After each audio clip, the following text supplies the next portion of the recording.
Bullying jana mektepdegi reket. Bul oluttuu göygöylөр. Sen жалгыз emessin. Biz jardam surap kayaka kayrılуу kerekdigin jana çeçүү жолдорун айтып беребиz. Ата-энеңе же ишенимдүү чоң кишиге билдир. Коркунуч же кемсинтүү жөнүндө айтуу бул уят эмес. Ата-энең сени коргоого милдеттүү. Мектептеги мугалимдерге кайрыл. Алгач класстык жетекчиңе, мектеп психологуна же директорго айт. Алар жардам берүүгө милдеттүү. 111 ишеним номерине чал. Эгер мектепте айтуудан корксоң, атайын адистер сени угуп, эмне кылуу керектигин түшүндүрүп беришет. Эгер сени коркутушса же зомбулук көрсөтүшсө, 102-ге чал. Шантаж, коркутуу же зомбулук бул кылмыш. Милицияга кайрыл.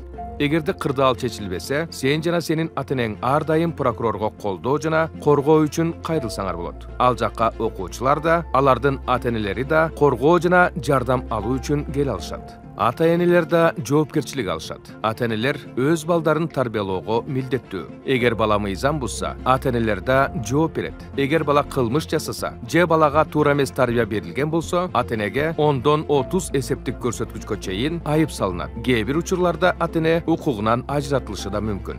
Жийде каттоодо туруу деген эмнени билдирет? Эгер бала укук бузса, аны милиция жийинин учетуна каттайт. Бул деген милициянын туруктуу көзөмөлү, маал-маалы менен текшерүүлөр, түшүндүрүүлөр жана чектөөлөр.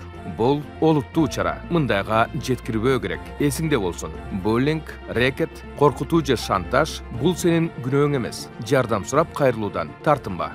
Ата-энелер, эсиңиздерде болсун. Балдарды тарбиялоо сиздердин жоопкерчилигиңиздер.